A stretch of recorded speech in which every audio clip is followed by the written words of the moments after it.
Let us start with next question. In order to double the frequency of a fundamental node बोला है उसका frequency double करना है. Emitted by a stretch string, the length is reduced to 3/4 of the original length. मतलब L2 is 3/4 of L1. This is what they are telling you. And the tension is changed. Tension is also changed. The factor by which the tension is to be changed is. तो extremely simple, the factor by which the tension is supposed to be changed. आपको already पता है fundamental frequency is 1/2L root of T by M. Correct? Now आपको और एक चीज बोली है in order to double the fundamental frequency, मतलब they are also telling you that N2 should be equal to 2 times of N1. तो length change होगा, yes. तो टेंशन कितना चेंज करना पड़ेगा पूछा है. m is mass per unit length. हमने ना लेंथ चेंज किया ना हमने वायर चेंज किया, क्योंकि अगर लेंथ चेंज करते तो मास पर यूनिट लेंथ चेंज होता. अगर आप मटेरियल चेंज करते तो भी ये चेंज होता. सो that is why this is constant, and if this is constant तो यू हैव टू भी कांस्टेंट है. तो n is proportional to root of t by l, right? तो nl is proportional to root of t. Therefore, t is proportional to n square l square. Correct? So what you will get is t2 by t1. So t2 by t1 equal to n2 by n1 का square और l2 by l1. n2 by n1 is 2 का square और l2 by l1 is 3 by 4. So it is 3 by 4 basically.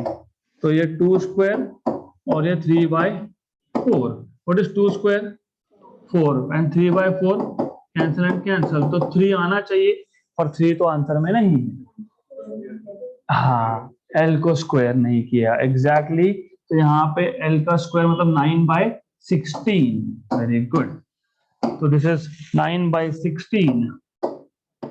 ये इसका भी square आएगा. Good. तो this is equal to 4 and 9 by 16. तो कितना? 9 by 4, which you will see is option number D. So this is how you are supposed to solve this question.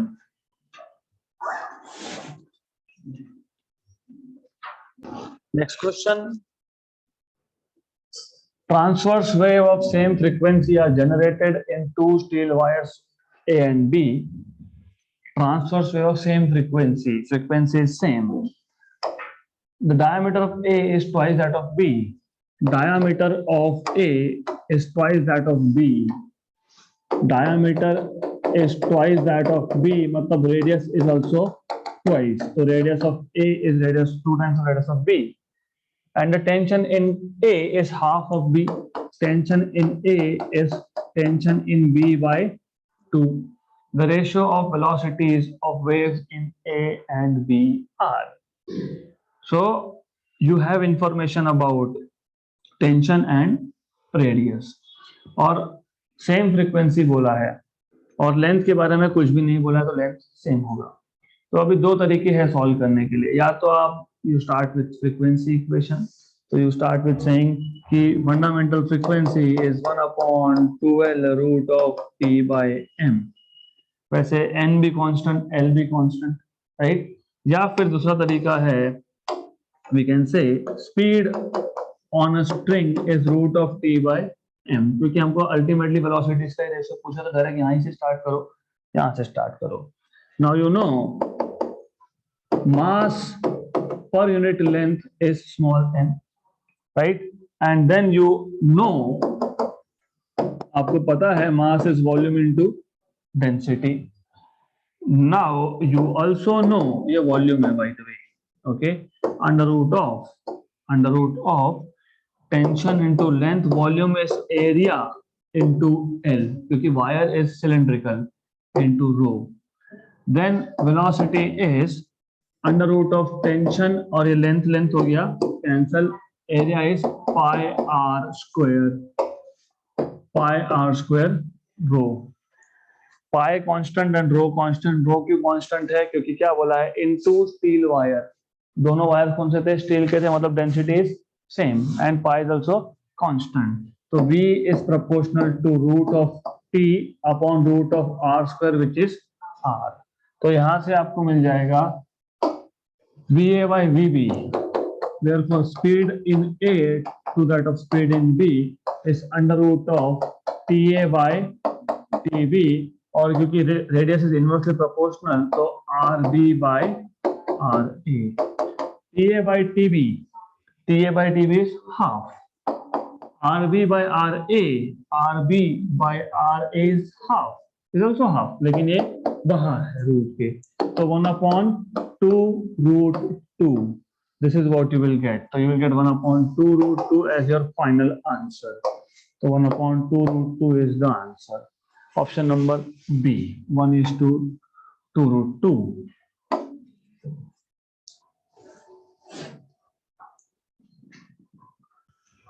Next question. A closed pipe and an open pipe have their first overtones identical in frequency. Their lengths are in the ratio. Closed pipe and open pipe have their first overtones.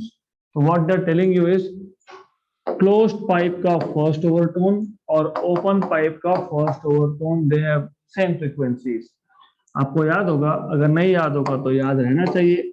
Closed pipe का first overtone, close pipe का pth overtone is 2p + 1 times of fundamental frequency, और open pipe का pth overtone is p + 1 times of fundamental frequency. Right, good, this is what you need to know. Now first overtone for closed pipe will be 3 times of fundamental frequency of closed pipe, and this will be 2 times of fundamental frequency of open pipe. Correct? Fundamental frequency of closed pipe is V by 4LC, क्योंकि for closed pipe fundamental is V by 4L equal to 2। open pipe के लिए V upon 2L open। Cancel और cancel, आप ये भी cancel और cancel. आपको क्या पूछा है? Ratio of length of close to that of open, तो शिफ्ट कर दो इसको, तो आपको मिल गया LC by L open as 3/4। Option number C।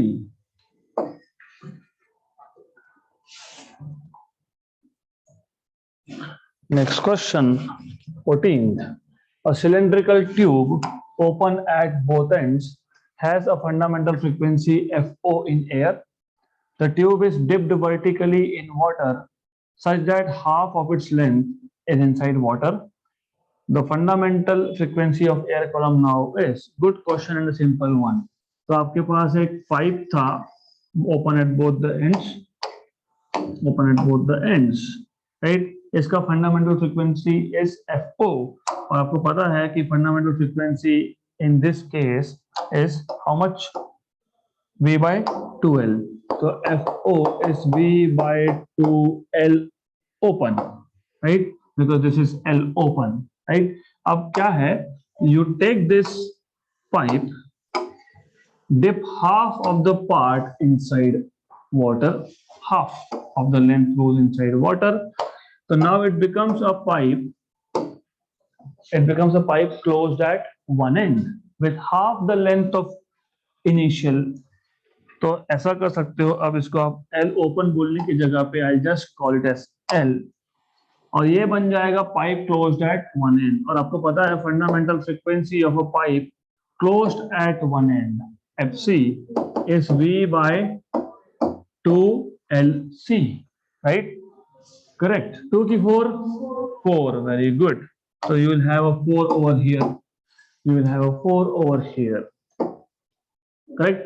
But also ये जो LC है, but this length of closed pipe is half of open LO by 2, right? तो substitute करो, तो ये substitute करो। Therefore fundamental frequency FC is equal to V by 4। This is LO by 2, 1 and 2 मतलब v by 2 times of LO मतलब it is again equal to FO, right? So it is option number B. तो unchanged, frequency remains unchanged. Next question.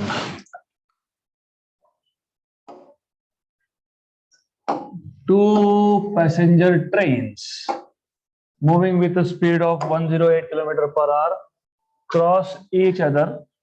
One of them blows a whistle whose frequency is 750 Hertz. If the speed of sound is 330 meter per second, then the passenger sitting in the other train, after the train crosses each other, will hear sound whose frequency will be. Good question.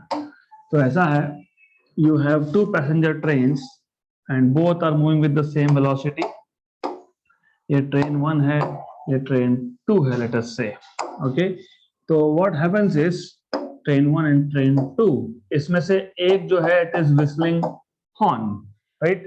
तो it is just the speeds are the same. दोनों case में speed is 108 km per hour, 108 km per hour.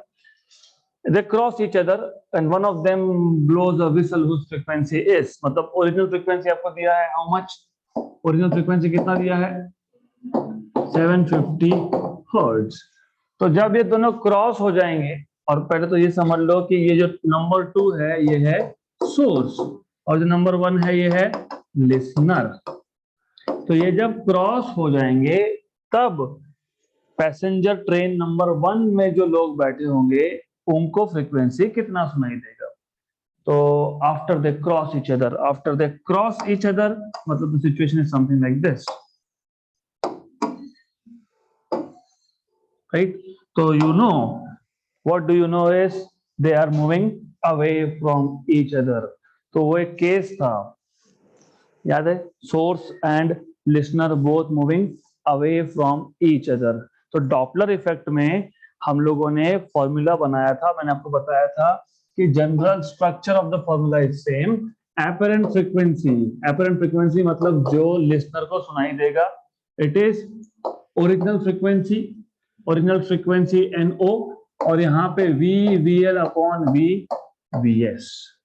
Yes, general skeleton of the formula है, general structure है. अब सिर्फ decide करना है कि साइन प्लस या माइनस. तो मैंने आपको एक चीज बताई थी कि कभी भी याद रखो, better is to talk about ratio, better is to talk about this ratio. अगर ओवरऑल डिस्टेंस बढ़ रहा होगा, if the distance between the source and the listener is increasing, तो apparent frequency is less than original frequency. मतलब apparent frequency NA is less than original frequency, तो NA by N0 is less than 1. मतलब ये ratio जो है less than 1 होना चाहिए. और रेशो less than 1 तब होता है जब डिनोमिनेटर न्यूमरेटर से बड़ा हो, है ना? What is 1 by 2? 0.5. What is 1 by 4? 0.25. Right? What is 1 by 3? 0.33. तो जब जब न्यूमरेटर छोटा है डिनोमिनेटर से, मतलब डिनोमिनेटर बड़ा है, तब तब रेशियो इज लेस देन 1. तो यहाँ पे माइनस और यहाँ पे प्लस. तो ऐसा फॉर्मूला बनेगा, सिंपल. तो if you remember this formula you can solve this question. तो ये याद रखना, you need to know this. Apparent frequency is original frequency V minus VL and upon V plus VS. और interestingly यहाँ पे listener और source दोनों ही passenger train है और दोनों का ही स्पीड है 108 किलोमीटर पर आवर. तो दोनों का ही स्पीड सेम है. तो सोर्स का स्पीड और लिसनर का स्पीड ये है 108 किलोमीटर पर आवर. लेकिन आपको पता है कि ये SI यूनिट नहीं है, तो आपको ये पता होना चाहिए किलोमीटर पर आवर से मीटर पर सेकेंड में आप जाते हो 5/18 से मल्टीप्लाई करके, right? Good. Then you should know factor. What is 18 5 जा 18 5 जा 90, 18 6 जा 108. So 1 and 6. So this becomes 30 meter per second. 30 meter per second. और आपको स्पीड ऑफ साउंड कितना दिया है? 330 मीटर पर सेकेंड. तो ये वैल्यूज जब आप फॉर्मूला में सब्स्टिट्यूट करोगे So apparent frequency is original frequency. What is original frequency? 750. 750 ऊपर आएगा आपके पास V minus VL. V कितना है? 330. VL कितना है? 30. 330 plus 30. So this is equal to 750. This is 300 upon 360. Factor of 3 again. Right? कैसे? अब simple है. I mean of course 5 and 6 right, और ये 7 + 5 12, तो ये 3 का फैक्टर और ये भी 3 का फैक्टर, तो 3 2 दिस इज 225 लाइक 250 करेक्ट। तो ये आ जाएगा 1 and 125, 125 into 5 is 1250 है ना? नहीं, कितना? 625। और 1250 क्यों नहीं हो सकता? क्योंकि frequency apparent should be less than real. Real कितना है? 750, तो उससे कम ही होगा, तो ये कितना आएगा? 625 हर्ट्ज। तो 625 हर्ट्ज ऑप्शन नंबर बी। तो I would want to check if you are awake और नॉट, तो I will keep on saying something like this always in between 1250, okay. And by the way, just a shortcut, as I told you, distance increasing मतलब apparent frequency is less than real। एक ही answer था, 750 से कम एक ही answer था, तो solve किए बिना भी आप कर सकते हो। Next question, with what velocity an observer should move relative to a stationary source? Source is stationary. Source stationary मतलब Vs is 0, right? So that he hears a sound of double the frequency of the source. मतलब apparent frequency should be 2 times of real frequency. Simple. तो आपको पूछा है with what velocity an observer should move relative to a stationary source. Good. तो who is moving? Listener, right? अब अगर आपको apparent frequency twice the real frequency चाहिए, मतलब apparent frequency should be greater than real frequency। अगर apparent frequency should be greater than real frequency, इसका मतलब distance should become less distance। तो वापस से आ जाओ आप उसी जनरल स्ट्रक्चर पे, V, VL and VS। VS तो 0 है क्योंकि स्टेशनरी सोर्स बोला है, तो ये तो वैसे भी नहीं आएगा। अब मैंने जैसे बताया कि एपरेंट ये रियल का डबल है, मतलब ग्रेटर देन 1 है ratio, Na/N0 is greater than 1, greater than 1। या फिर apparent frequency greater than real frequency कब होता है? जब डिस्टेंस कम हो। जब डिस्टेंस कम हो या रेशियो ग्रेटर देन 1 हो। रेशियो ग्रेटर देन 1 कब होता है? जब न्यूमरेटर डिनोमिनेटर से बड़ा हो। न्यूमरेटर डिनोमिनेटर से बड़ा होना है मतलब यहाँ पे बीच में प्लस चाहिए। Very good. अब Na is 2 times of No और ये No, तो V plus VL/V, cancel and cancel, इसको शिफ्ट कर देंगे तो 2V equal to V plus VL, therefore you will get 2V minus V equal to VL, therefore V equal to VL। So to hear the frequency double of the real frequency, velocity of, अभी देखो क्या है question में, option पढ़ो। velocity of sound towards the source, it should move with velocity of sound। yes, it should move with velocity of sound। towards जाना चाहिए ना, distance कम होना चाहिए, तो ऑप्शन नंबर ए। अवे जाएगा, अगर अवे जाएगा तो y will frequency be double of real frequency, तो हो नहीं सकता। Good, option number A. Next question, so in this case question 17, a source of sound is moving with constant velocity। who is moving? Source of sound is moving with constant velocity of 20 meter per second। so source of sound is moving with 20 meter per second, emitting a note of frequency। what is real frequency emitted? 1000 hertz। the ratio of frequency observed by a stationary observer who is standing at rest is listener। तो velocity of listener is 0।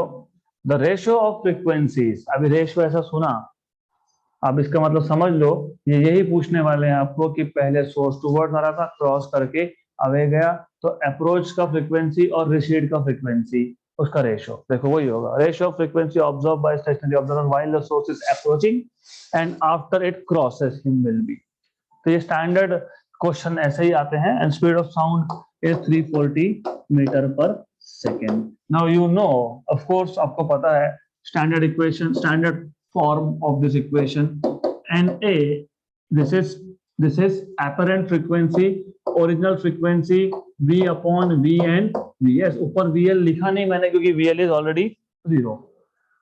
जब when source is approaching, distance is becoming less, distance becoming less मतलब frequency apparent will be greater than frequency real, right? real frequency से ज्यादा होगा apparent, मतलब Na by N0 का ratio होगा greater than 1। Ratio को अगर greater than 1 होना है तो numerator has to be greater than denominator, तो पहले केस में आएगा माइनस, और इसको मैं लिख दूंगा NA apparent frequency of approach, approach क्योंकि सोर्स ऑफ अप्रोचिंग, ये आएगा real frequency V upon V minus VS, right? This, let us call this equation number 1 and let us solve this. This is 1000. What is V? 340, 340 minus 20 क्योंकि source का कितना दिया हुआ है 20, तो दिस इज 1000, 340 by 320, तो this is if you know 16 है ना, 16 और ये 17। अब 1000 by 16, 1000 by 16 कितना होता है पता होना चाहिए। What is 1000 by 16? नहीं पता, पता होना चाहिए। कैसे? 16 को मैं 4 into 4 लिख सकता हूँ क्या?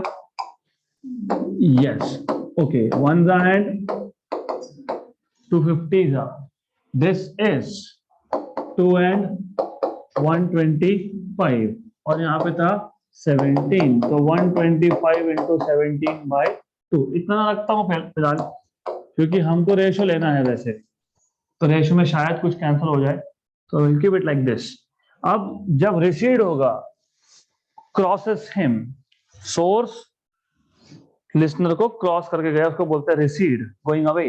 तो जब रिसीड होगा तो यही एपरेंट वेलोसिटी भी नीचे आ जाएगा प्लस, क्योंकि now distance is increasing, distance increasing मतलब apparent frequency is less than real, मतलब apparent by real is less than 1, मतलब ये रेशियो लेस देन 1, मतलब numerator has to be smaller than denominator, so that is how you will get. तो इस case में जो recede का velocity होगा, apparent velocity of recede going away will be NO V upon V plus VS। तो ये आ गया 1000, ये आ गया आपके पास 340, ये आ गया आपके पास 360, क्योंकि 340 plus 20 360, cancel and cancel, 17 and 18 right, तो ये 9 और यहाँ पे ये 500। अब रेशियो ले लो, रेशियो ले लोगे तो NA approach upon NA recede, और ये जो रेशियो आएगा दिस इज 125 into 17 by 2, और नीचे है NAR, कितना आया ये 500 into 17 by 9, 500 into 17 by 9, cancel and cancel, right, good. अब फैक्टर ऑफ 5, या फिर उससे भी इजी करना है तो 1000 एन इजी, या फिर दिस इज हाउ मच 1/4, पक्का 1/4, तो 9/8, 9/8 option number A. But wait a minute, सही है, शॉर्टकट भी तो फाइंड करना चाहिए। शॉर्टकट फाइंड करोगे तो बहुत बहुत ज्यादा आपके स्टेप्स रिड्यूस होंगे। इक्वेशन नंबर 1 था अप्रोच फ्रीक्वेंसी, इक्वेशन नंबर 2 था रिसीड फ्रीक्वेंसी। तो मेथड 2 में अगर आप इन दोनों को सिर्फ डिवाइड कर देते हो तो approach by divide by recede, okay, approach by recede क्या आएगा, NO, ये था V अपॉन V माइनस, और ये डिवाइड बाय है, डिवाइड बाय है तो यहाँ पे नीचे आएगा NO V प्लस VS, और ये ऊपर जाएगा V, करेक्ट? नहीं, उल्टा आएगा, पक्का? Good. Fine. So what you will write down here is NOV और यहाँ पे V plus VS. Cancel cancel cancel and cancel. तो ये आ गया V plus VS upon V minus VS. तो अब याद रखो हमेशा, when source is initially approaching stationary listener and then going away, ratio of apparent frequency of approach to that of recede is V plus VS upon V minus VS. Correct? V plus VS. What is V? 340. What is VS? 20. Right? कितना आ गया? कितना आ गया? 360. What is 340 minus 20? 320. Right? Correct? What is this? 4 8 जा 4 9 जा, तो 9 by 8.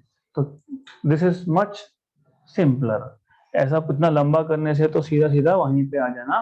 तो next time if a source is approaching a stationary listener and then passing away, approach frequency upon recede frequency is V plus Vs upon V minus Vs.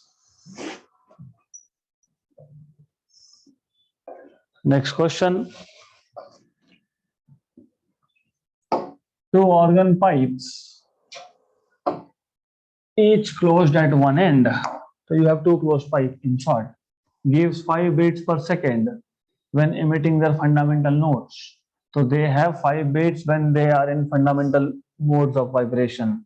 If the length are in the ratio 50:51, their fundamental frequencies are. So what are their fundamental frequencies that they are asking you? So simple question है. First of all, both are closed pipe. तो you need to know. और एक चीज दी है ratio of length. तो ratio of length L1 by L2 कितना दिया है आपको? 50/51. What do you understand by this? You understand by this the length of second pipe is greater than first. L1 is 50/51. L2 50/51 is less than 1. ये अगर less than 1 है तो L1 is less than L2. Correct है ना? ऐसा क्यों? क्योंकि जब आप बीट्स की बात करते हो तो बीट फॉर्मेशन में या तो N1 minus N2 equal to 5 आएगा या फिर N2 minus N1 equal to 5 आएगा. तो पहले देखना पड़ेगा कि कौन सा फ्रीक्वेंसी ज्यादा है, पहले पाइप का कि दूसरे पाइप का. वो कैसे पता लगेगा? वो आपको ऐसा पता लगेगा that you know frequency n for a closed pipe is V by 4L. मतलब inversely proportional to length. जिसका लेंथ ज्यादा उसका फ्रीक्वेंसी कम. लेंथ ज्यादा किसका है? L2 का. राइट? तो फ्रीक्वेंसी कम किसका होगा? 2 का. राइट? तो फ्रीक्वेंसी ज्यादा किसका होगा? 1 का. तो क्या लिखोगे? N1 minus N2 equal to 5. पक्का? तो first thing is that you need to decide किसका लेंथ ज्यादा है, किसका लेंथ कम है. जिसका लेंथ ज्यादा होगा उसका फ्रीक्वेंसी कम होगा और जिसका लेंथ कम होगा उसका फ्रीक्वेंसी ज्यादा होगा. तो N1 is greater than N2. therefore you will write down or लिख देना since V is inversely proportional to n is inversely proportional to length, since n is inversely proportional to length. और इसको यहाँ से हटा देंगे, आपको पता है but I just remove this. तो ये आ गया आपके पास. What is fundamental frequency for a closed pipe? V by 4 L1 minus V by 4 L2. This is equal to 5. तो यहाँ से आप you can take out V by 4 common. 1 by L1 minus 1 by L2 equal to 5. Right? So 1 by L1 minus 1 by L2 here you are supposed to find out. तो कैसे find करोगे? How do you find out what is 1 by L1 minus 1 by L2? How do you find this out? क्योंकि ये मिलेगा तो अगला solve कर पाओगे. What will you do here? What will you do in this case? Speed of sound दिया क्या air में? नहीं. तो फिर क्या करेंगे इसके आगे? What are you supposed to do here?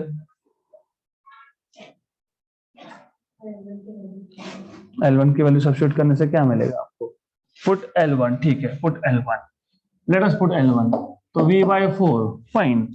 1 by L1. L1 कितना है? 50 by 51.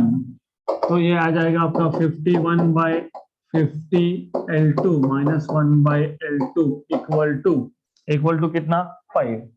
Okay, equal to 5. आगे what will you get from this? What are you going to get from this? आप इसमें से L2 भी बाहर निकाल लो. चलो ठीक है, निकाल लिया बाहर. तो V by 4 L2 कॉमन निकाल लिया. After you take out L2 common, 51 by 50 minus 1, मतलब 51 minus 50 by 50, मतलब ये आपको मिल जाएगा 51 by 50 minus 1 equal to 5. Therefore, you will get from here V upon 4 L2. 51 minus 50 is 1. 1 by 50 equal to 5. Good, right? आगे हो गया, सॉल्व हो गया क्वेश्चन. क्वेश्चन सॉल्व हो गया. V by 4 L2 is fundamental frequency of second pipe. तो ये N2 आ गया. ये N2 है ना? हाँ, ये N2 है by 50. वहां 50 को वहां भेज देंगे तो आपको मिल जाएगा 250. अगर N2 250 है तो N2 अगर 250 है तो N1 255 आएगा ना यहाँ से. You see N1 equal to 5 plus N2. तो 5 प्लस 250 इज 255. तो 255 and 250, option number A. That's it, done. So that's it for today.